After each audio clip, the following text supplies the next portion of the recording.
What is happening, everyone? We have my buddy Leo in his sombrero to discuss some EPL from this weekend. Leo. Hold on. This is just a sun hat, okay? Just because I'm Spanish and I'm wearing a hat doesn't make it a sombrero. It's just a regular hat. Thank you very much. Good morning. It was a great weekend in the EPL. Okay, I'm sorry for being racially insensitive. Please, oh please, do not cancel me. Thank you very much. So, Leo, what did you watch this weekend? Before we break down each game, some were truly snoozers, so we might have a little bit of time. What did you watch this weekend? I watched the first game of the morning, Liverpool against Watford, and it was a killing. It was a brutal. We're just getting into the. We'll break it down in a second. I just want to know which games you watched, so we know what eyeballs. Sorry, excited. So, Liverpool, Watford, Manchester United, Leicester City, Brentford, Chelsea, and a little bit of Everton, West Ham. Cool. Yeah, and that's actually the same games. I was kind of bouncing around a little bit, had some family duties, watched a little bit of Arsenal Crystal Palace yesterday, got a very little bit of Newcastle Tottenham as well. Mainly just seeing the Tottenham score. Newcastle scored early. But yeah, of course, Liverpool fan, watched the entire Liverpool Watford game, and that is where we start. So Saturday morning, 7:30 Eastern time, Liverpool just put Watford to the sword. So there are two key questions that come out of this game. One, if Mo Salah is not the best player in the world right now, on form, who is? And number two, at what point do we look at what Liverpool's doing and we really see it as impressive? Because, and it pains me to say this, but Liverpool really haven't beaten anybody this year. They've played 3 games that were mildly tough, and it's 3 draws. They're undefeated. So you got to give them credit for being undefeated, but they're more so just taking care of business. And it's real tough to say that a team that's undefeated has chinks in the armor, but they kind of do. The front 3 and even front 4 is incredible. Like I alluded to, Mo Salah looks like the best player in the world, and this really doesn't just have to do with the Watford game, but it does have to do with what they have coming up. They have a really tough week. They play Athletic today in the Champions League, and then of course they have to go to Old Trafford next Sunday. It's easy to look at 5-0 Watford and say Liverpool's amazing, but what about when you have to play like a quality team? And I know they have beaten Milan, they've beaten Porto in the Champions League, and I feel like a lot of this opinion can change with what they do against Athletic today, but it's Watford. So I would like to see, and if I may, jump here and there. Yeah. Brentford against Chelsea last week looked scary. Chelsea held their own very well, but Brentford had them with their back against the wall, with their tail tucked between their legs. Yeah. I would like to see that Brighton. Was it Brighton? It was Brentford. Brentford. I would like to see that Brentford against the Liverpool from Sunday and see if they can retain them how Chelsea did and possibly turn it around and score some goals like Chelsea did not. That for me, I'm getting Brentford their respect now after a season of shitting on them. But the way that I saw them this weekend really changed my mind, and they looked like a very scary team. So why was this weekend?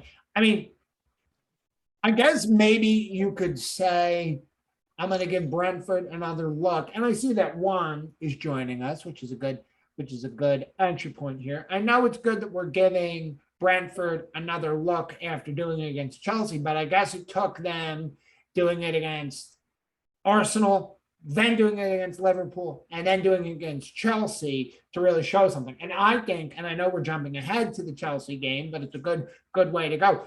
I think that said more about Edouard Mendy and what Chelsea do in the back line than anything, because Brentford could have easily scored 2 or 3 goals, like very easily. Like Mendy made a couple absolutely world-class saves.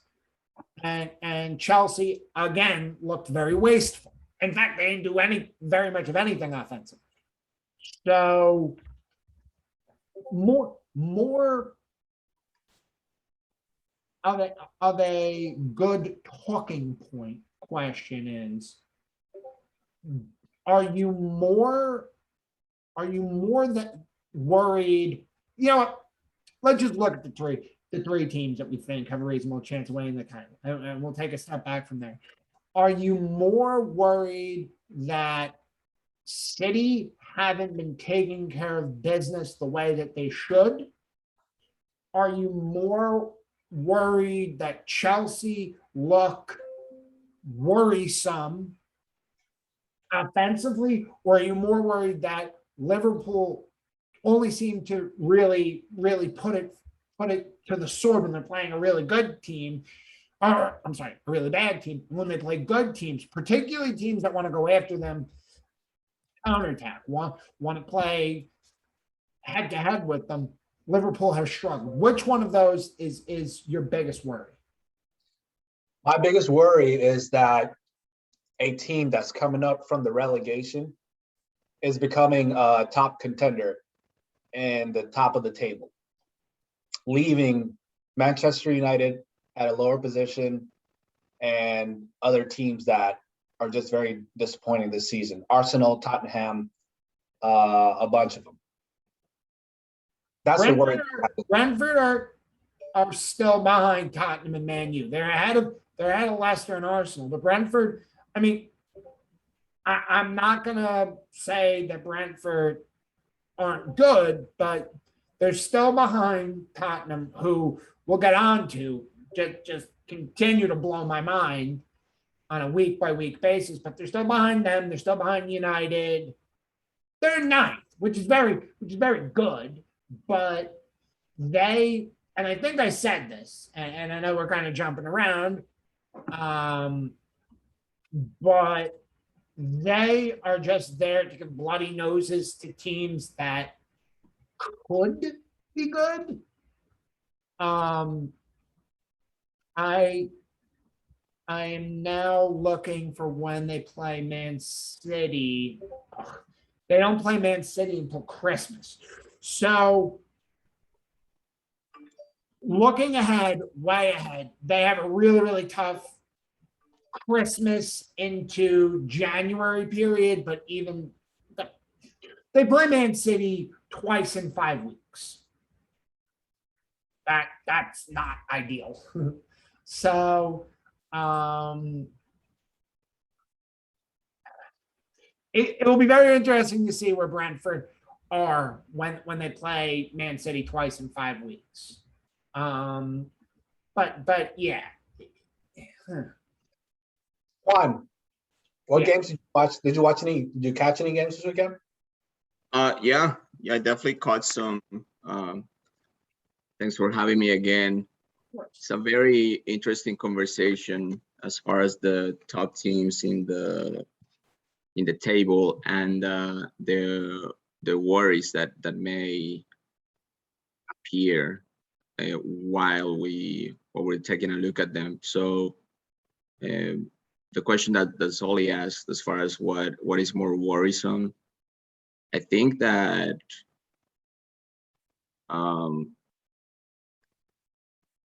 Liverpool has some defensive weaknesses that they need to address if they are gonna be title contenders. And Man City,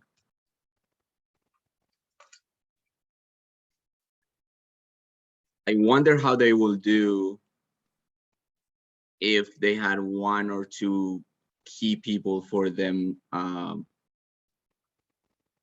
They had one or two key players get injured. To be more specific, maybe like a Kevin De Bruyne or a Philip Foden. I think that'll be worrisome for them. So I doubt their ability to adjust. In my opinion, Chelsea is by far the strongest looking contender at this point in the season. And I'm definitely not too worried about them as far as their ability to score goals, just because when I think about prolific teams on the net, I think about teams like Manchester City, and Chelsea and Manchester City have scored the same amount of goals. So I think that's great. And at the same time, Chelsea has managed to not allow very many goals this season. Talk about Edouard Mendy, talk about their back line being really, really strong. But yeah, those will be reasons why I think the least worrisome out of those teams, in my opinion, will be Chelsea. And one that I think maybe showing their weaknesses more and more as the season progresses is Man City. In the beginning of the season, I would have said Liverpool, but they're flying strong and they're playing that rock and roll football that Klopp loves so much. So I think that's an outstanding point, and it actually took me a little off guard that Chelsea and City have scored the same amount of goals. You wouldn't think that, but I think that goes back to City didn't get a number 9. They didn't get Ronaldo. They didn't get Keane. I mean, they're still amazing. They still have plenty of attacking talent, but they just don't have somebody who's a true number 9. So you need moments of brilliance from kind of ancillary offensive pieces. You don't get somebody who's just a true number 9. You don't get somebody who's a goal poacher. I mean, you could laugh at Roberto Firmino all day. He scored a hat trick from 10 yards total this weekend. City doesn't have a guy like that. They don't have, they say tap-in merchant. They don't have that. They had that with Aguero, but Aguero got old and now he's at Barcelona. They don't have a guy like that. Gabi Jesus has not shown to be that guy. They start Sterling at center forward, which to me, I think it's even more maddening that Chelsea do have that guy now in Lukaku, because I thought Lukaku would be a title decider, and they still, I feel like, don't know how to use him. The only reason that I can really back Liverpool is this is not going to be anywhere near the best Liverpool we're seeing, because Salah is developing his game to a different level. And you have to realize that Van Dijk, Gomez, and Matip are all coming back off of major injuries, so they're still feeling themselves out. I mean, I know that they're very used to that back five. That back five has won everything, but you still got guys that have missed a whole season, and you have Ibra Konate coming in, and you have Thiago in the midfield whenever he comes back. So that's definitely it's funny to see where these three teams are, because it's like they each cancel each other out. City have the problems, in my opinion, but they've also taken points at both Chelsea and Liverpool. And Liverpool look great offensively, but their defense is kind of off. And Chelsea, yeah, they're top of the table, and you say, well, is their offense really that great? But they scored the same amount of goals as City. So it's kind of like there's weird, I don't want to say parallels, but it's like everybody's canceling everything out. So that's why it's so tough to pick from one of those three teams, because every reason you would have for a team, you could very easily counterbalance it for a reason not for the team. So it's going to be very interesting to see. It's very, very easy to get stuck in just talking about the top three teams, but there of course are other games that went on. It is a good conversation to have from the 5-0 that Liverpool had. But moving into the 10 o'clock games, of course, you got to start with Leicester City, Man U. I don't really know what we can look for Manchester United. And I think that this is a week that could say so much about them. They play Atalanta in the Champions League. Then they host Liverpool. I mean, if you look at their schedule and you look at their results, they very, very well could be in actually the bottom 5. They've had two performances that were good, but even in those games, that was home against Leeds, home against Newcastle, they scored first and then were pegged back before running right. I mean, you have the West Ham game where they needed a missed penalty. You have the Everton game where they got a point because of VAR. You have, I know it's not the Premier League, but you have the Villarreal game.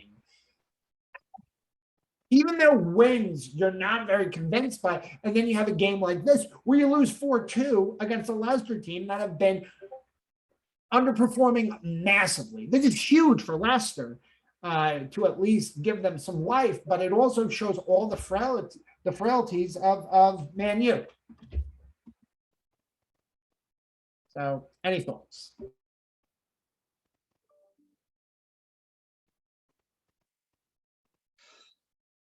Oh man, what can I say about Man U? Man U. Harry Maguire is straight garbage.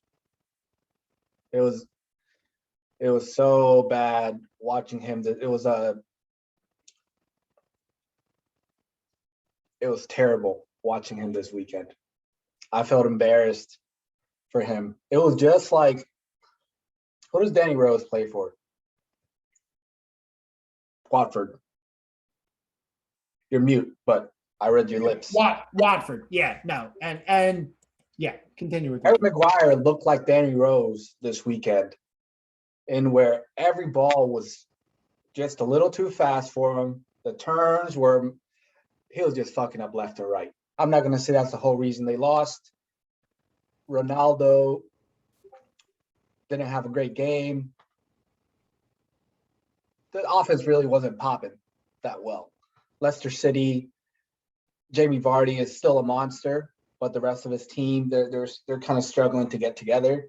It's a huge win for them. I'm low-key glad that they won because they needed it, but I'm also sad because this means this is a momentum breaker for United. You know, they were on the fence. They're doing good one game, doing bad one game, good one other game, bad another game, and then now this is like what I think 2 consecutive bad games in a row or something, and I don't know, sad for him.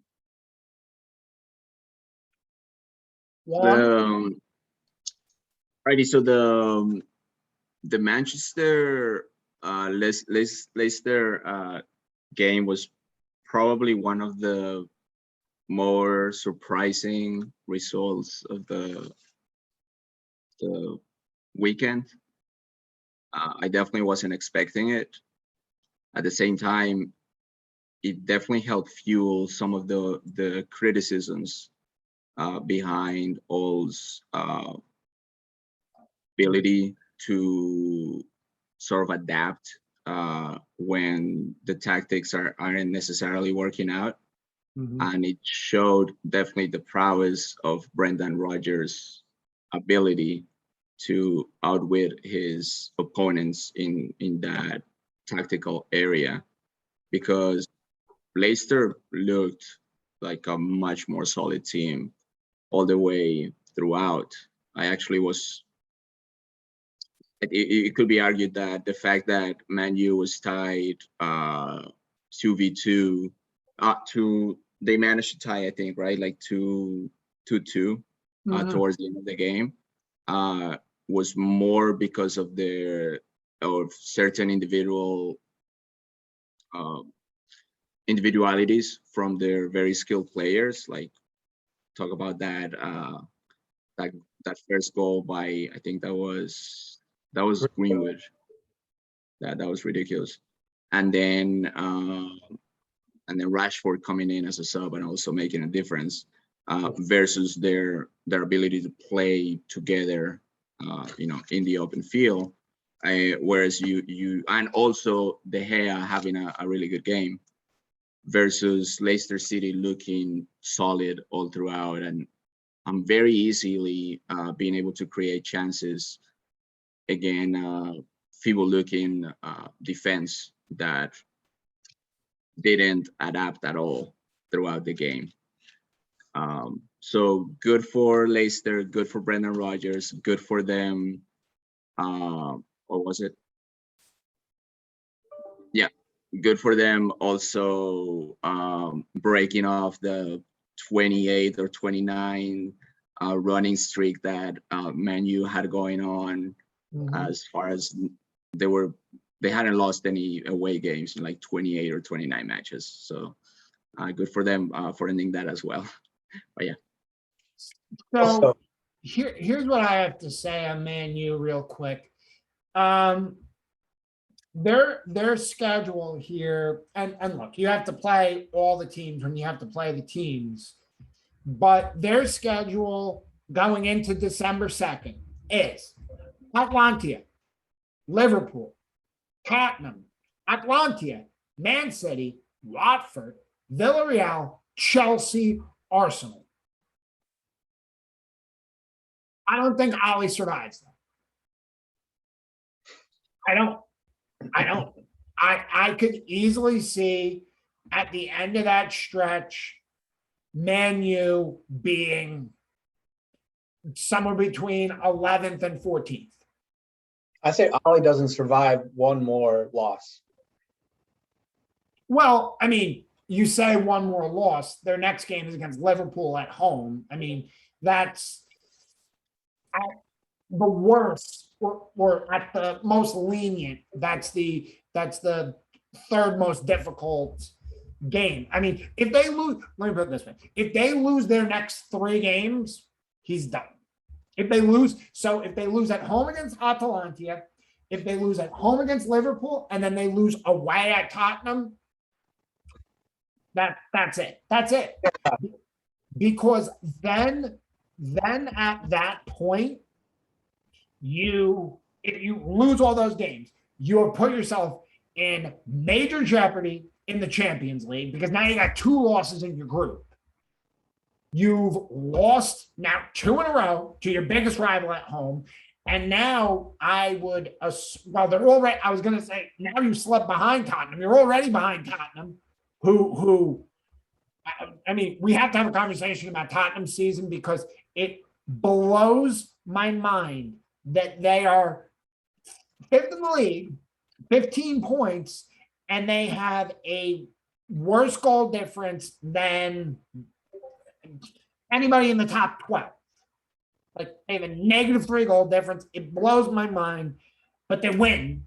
So, I mean, they have the 4th most wins, but they have a -3 goal difference. But anyway, you can't have Ollie stay if he loses the next 3 games. And I know that would be 4 losses on the bounce, and that's difficult to see. I mean, we'll talk more about the preview. I don't think United are going to lose to Liverpool, which again will just feed the agenda of Liverpool can't beat the good teams. I mean, home, knowing your job is on the line, Ollie is going to park every bus that has ever existed, put 10 guys in front of David De Gea, and just hope for a 0-0. And then it would be on Liverpool to unpick it. And I don't know if they will be able to. But if they do lose those games, Ollie doesn't make it past Halloween. He can't.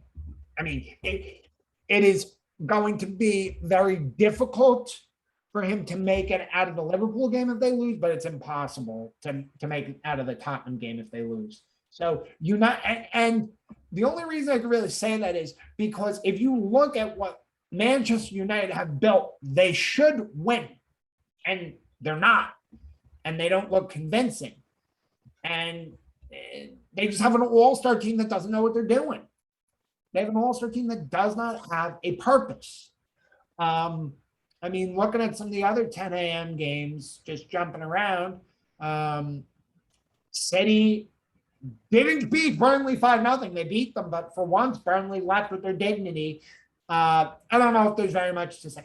Honestly, there's really not a lot to say about City Burnley. Norwich Brighton, Leo, you spend an enormous amount of time downplaying Brighton. Not beating Norwich is bad. I mean, I know they're sitting fourth right now, but you got to beat Norwich. I mean, you got to beat Norwich, but you're also in fourth. So, well, the worrisome thing about because I was looking at the last few games for Brighton, and the thing about it is that they've been either tying or losing against direct contenders. So I don't know. Again, they had an amazing start, and I'm not downplaying at all what they're doing. It's really, really good. It's just anytime that you're playing direct contenders for relegation, like you just said, you have to win those games. But if they manage to keep a little bit of the start that they've been having, they may very well be safe before January, which would be amazing. Yeah. I mean, then it's really the question, and this is really where you have to evaluate them. Are you looking at them as a team that could potentially make a push for Europe? Or are you looking at them as a team that's fighting for their life in the league? Like, they're in fourth. They are in fourth. 15 points are on the board. If 40 points is what keeps you alive, they got 15 on the board. It may be 3 draws on the bounce. Well, they lost once this season, and I believe that was to Everton. So, I mean, I don't know. The main thing, I'm in a weird place with them. They have more points than United. I mean, they're ahead of, call it how you want to see it. Call it how you want to call it. They're ahead of Man U. They're ahead of Everton. They're ahead of Leicester. They're ahead of Arsenal. They're ahead of teams. They're ahead of Aston Villa. These are teams that people thought were locks to make Europe this year, or definitely be in the Europe conversation. And Brighton, if the season were to end today, Brighton is a Champions League team. I mean, I know the season very much so is not ending today, but they're a Champions League team if the season ends today. So I'm going to keep on shitting on them because, especially after Norwich, because I believe that they're a 10th, 11th, 12th type of team. No more questions, Your Honor. But as Juan just said, and this is where you have to deal with expectations. You have to deal with, are we talking about them as a top 4 team? Are we talking about them as a team that's competing for Europe? Are we talking about them as a mid-table team, or are we talking about them as a relegation team? So you saying 10th or 11th, if you told the Brighton supporter beginning of the season you're going to be fighting for mid-table, they bite your hand off. They'd say, that's phenomenal. If you told a Brighton supporter you're going to finish the season on 50 points, they would see that season as a massive success. So 100%. looking out as far as like their results and their position in the table, the main thing that stands out to me is that is number one, they've only lost one game, which puts them only in the company of Chelsea and Man City. Those are the only three teams in the whole league that have only managed to lose one game. Liverpool will be guess what? That's number one and number three. Where's number two? They haven't lost any games, right? That's Liverpool. So Brighton is where they need to be as far as that goes. They're fourth, rightfully so, if we're looking at only at that. But also, even though they've managed to have only 5 goals scored against, which makes them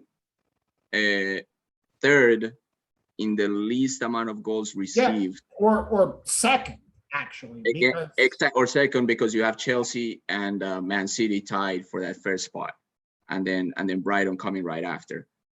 But, and this is more curious of everything, they've only scored 8 goals. Mm-hmm.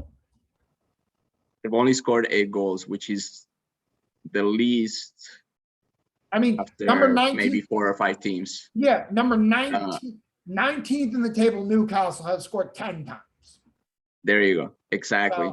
So other teams that are managing with very few goals, like look at Tottenham right after them. They're in a negative goal difference right now. So that's why it's so surprising that they're there. And obviously the position in the table doesn't, especially at this point in the competition, the season doesn't tell the whole story.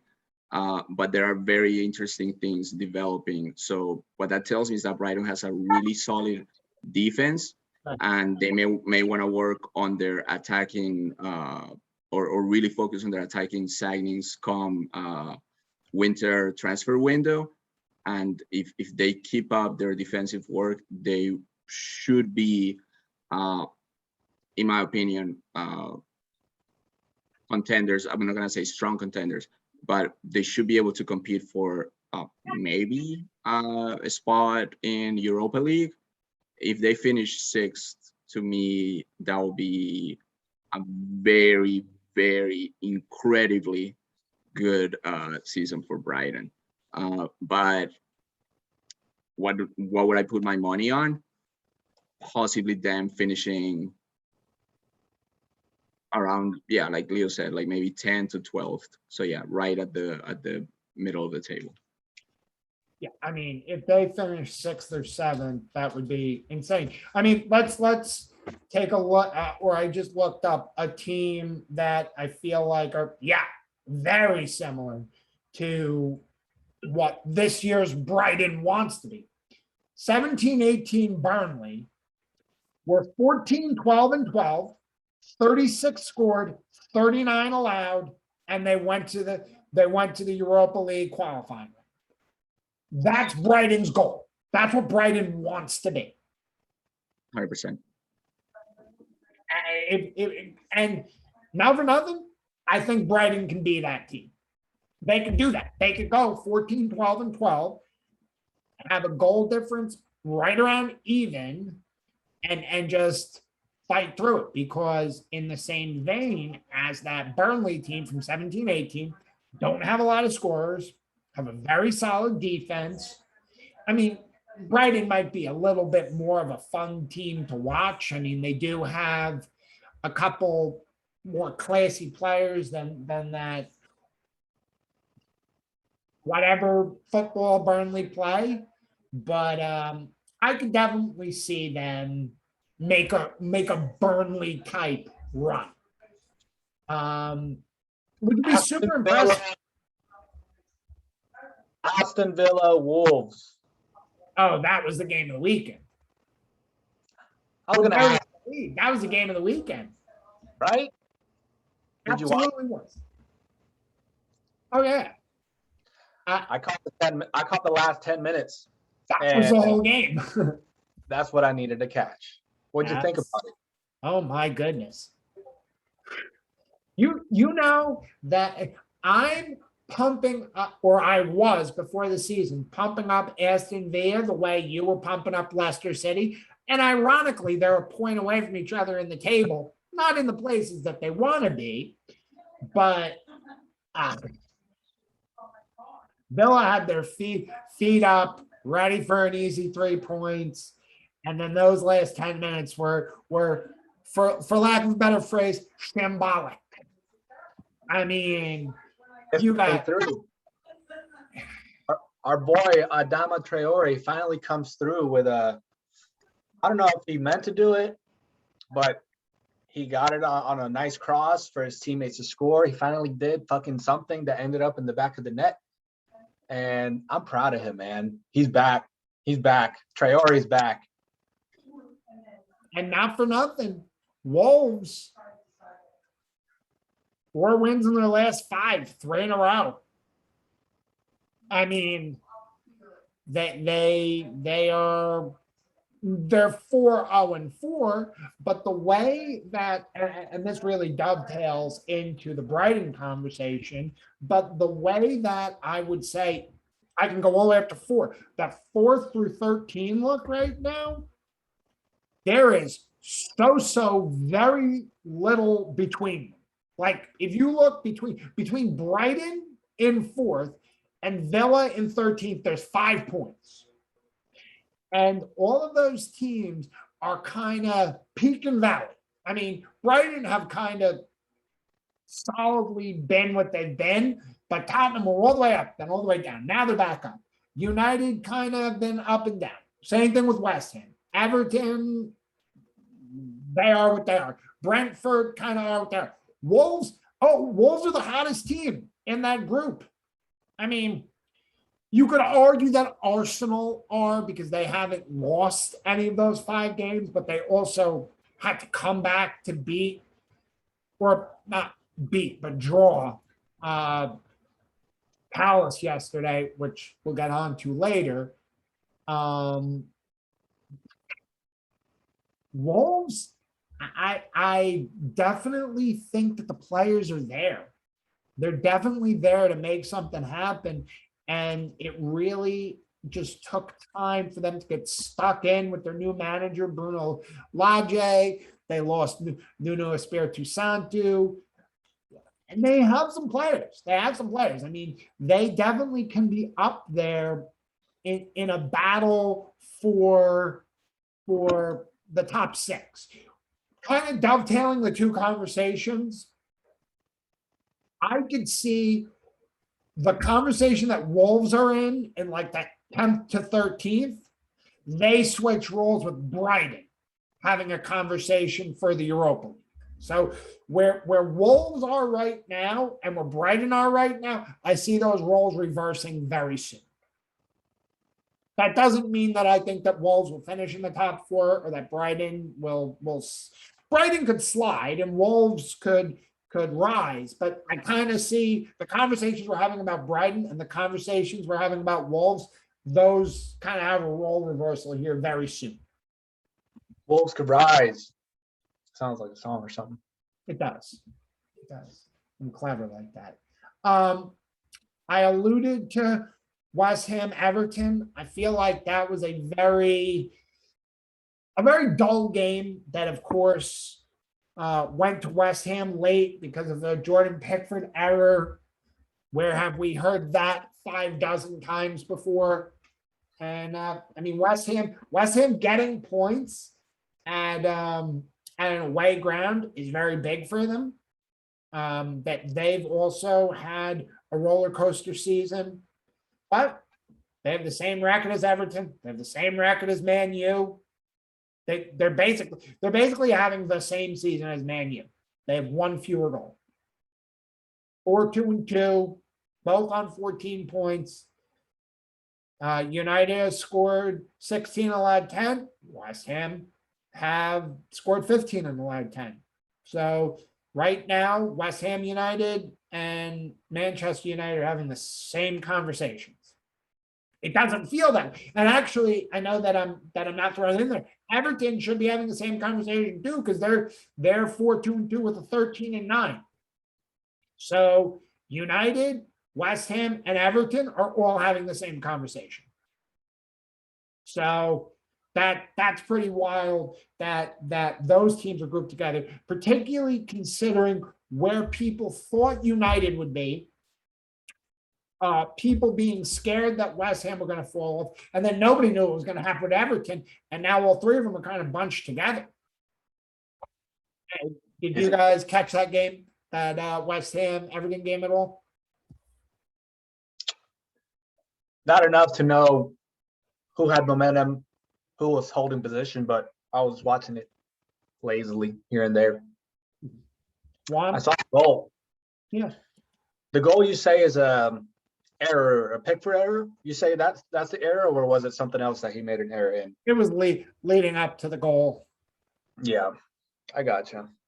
My boy Ogbonna scoring that. I think it was in the last 10 minutes or close to the last 10 minutes, and Everton need. On the other hand, I think Everton was down Richarlison and maybe Calvert-Lewin as well. Yeah. And was Calvert-Lewin out because of the international too? Like No, no, he's hurt. He's hurt. And I think, I don't know if Jerry Mina played. Probably not. No. Yeah. So considering that, a 1-0 loss for Everton is not as bad as it may seem, especially against a team such as West Ham. But yeah, their season's been weird. Like Man U, I remember Man U beating West Ham 2-1, and then the very next week losing against Aston Villa, or weird stuff like that. Or West Ham will like get an amazing result against a top team table and then go lose against like Brentford or something like that. So they've been having inconsistent results, to say the least. They've been consistently inconsistent. So, and I would kind of say that about all three of those teams in 6, 7, 8. United, West Ham, Everton, you don't know what team you're seeing. You don't.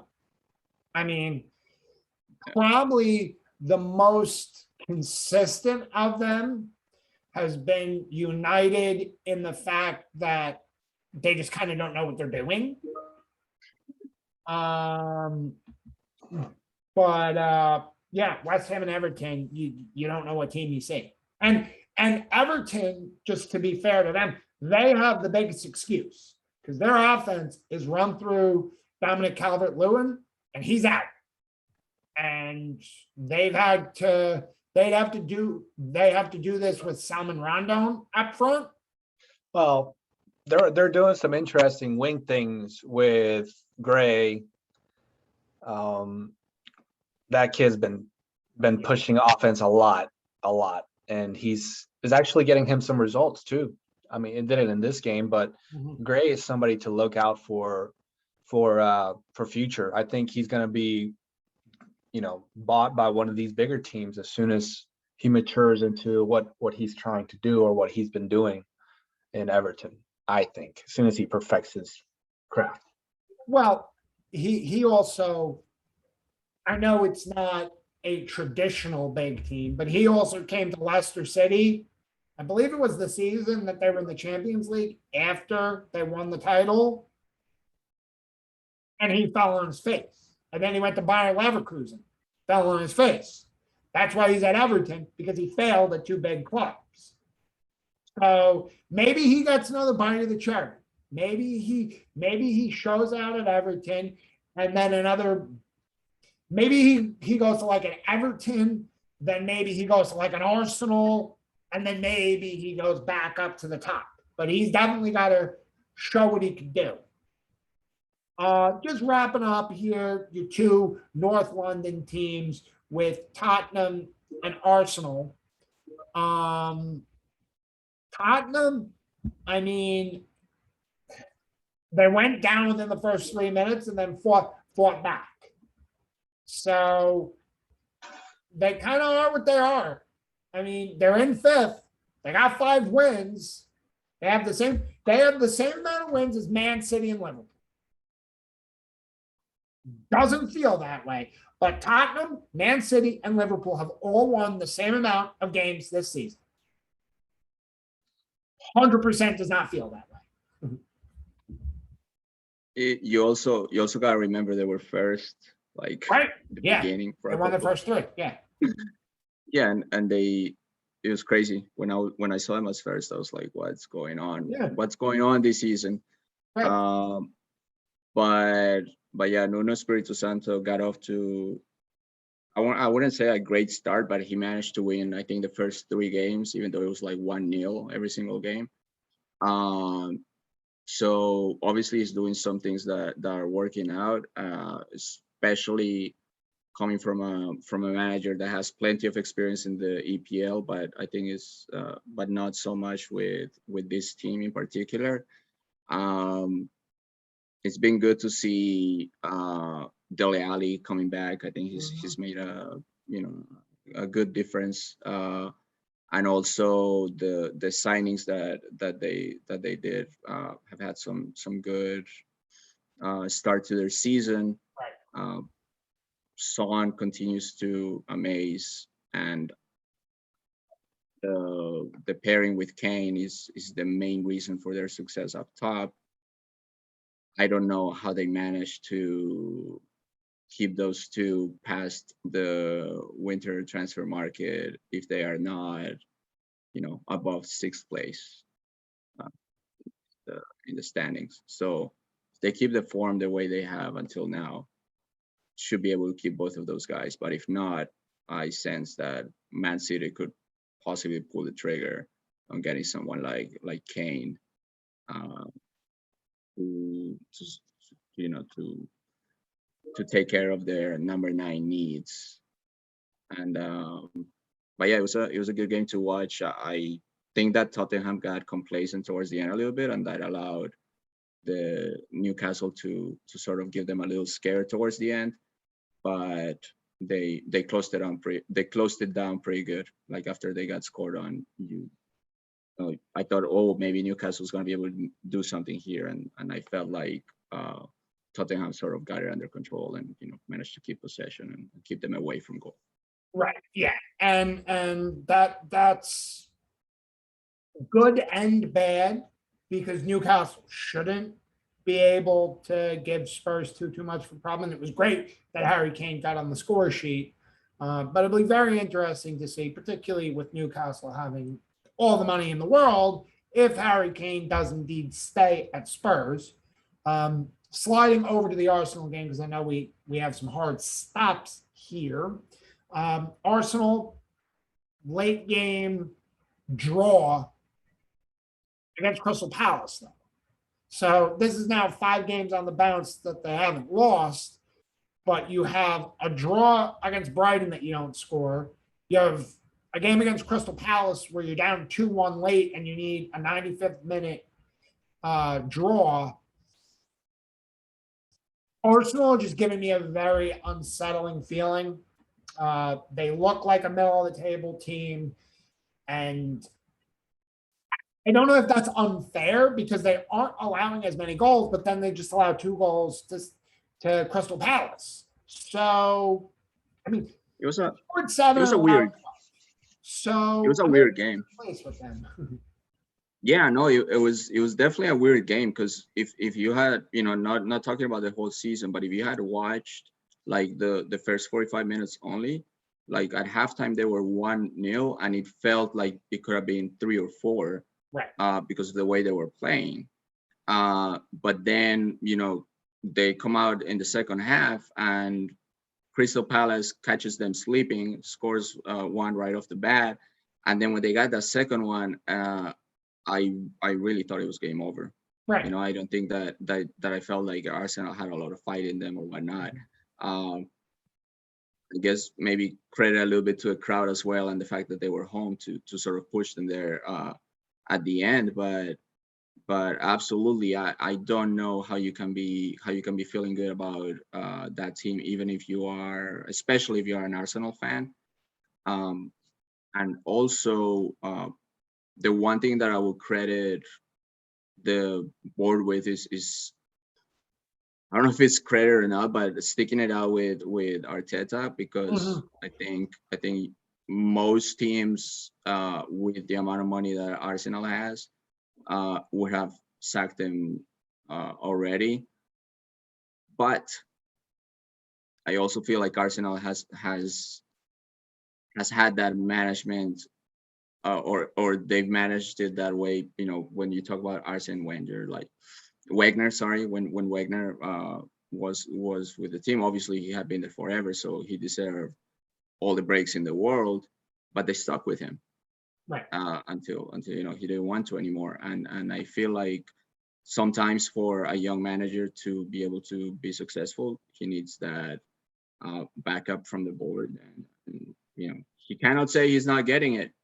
I just hope that he manages to keep his job past the past January,